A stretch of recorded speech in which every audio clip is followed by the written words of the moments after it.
Өвөлжлийн байдал баруун аймагуудад хөндөрч өвс тэжээлийн хомсдолд орсон байдалтай байгаа. Хөвсгөл аймгийн хэвд 20 орчим сумд өвөлжилт хөндөрч 15,000 гаруй толгой мал хорогдсноос Чанман өндөр суманд 2,000 гаруй толгой мал хорогдсон гэсэн судалгаа байгаамаа. Улсын их хурлын гишүүн Инх Амгалан цасцуудын байдалд байгаа сумдын малчтай уулзалт хийлээ. Энэ үеэр малчтын зүгээс зээлэр өвс тэжээл олгуулах ажлыг зохион байгуулах, аслагдсан малчтын хүүхдүүдэд гэрээр явж хичээл заах хэрэгтэй байгааг хэлж байлаа. Зам төрсгөөс малчтын нийгмийн даатгалд тэтгэврийн асуудлыг хуульчиж өгөх, хөдөө аж ахуйн биержийн тухай хуулийн журмын талаарх мэдээллийг хүргэх хэрэгтэй байгааг холбогдох яам газруудад уламжил өгөхийг хүслээ. Манай Чандан мөндөр маш их хэмжээний цаас олсон. Ямар арга хэмжээ авсан тодорхой ярина. Ер нь одоо ер нь өнөөдөр чинь одоо 3 гүхэцэн 4 сарын 3 одоо нэг 30 хоногийн явдал байна. Гэхдээ бол яадагтай тулчсан байгаа шүү гэдгийг бас ашигт нь хэлмээр байна.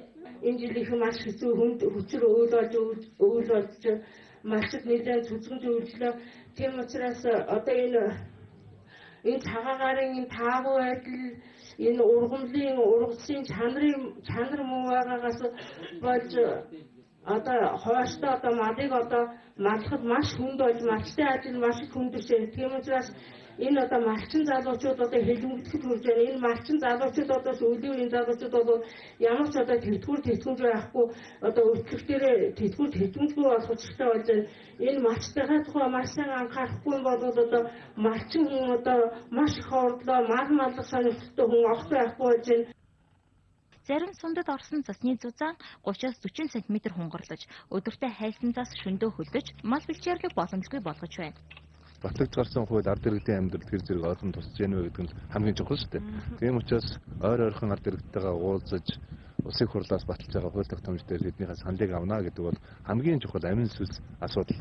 Тийм учраас би одоо бүр энэ улсын хурлын жолгоны засварлагын үеэр одоо улсын хурлын гишүүн болсноос хойш нийт сумдаар 3 дахь удаа явж байгаа шүү дээ, тийм ээ.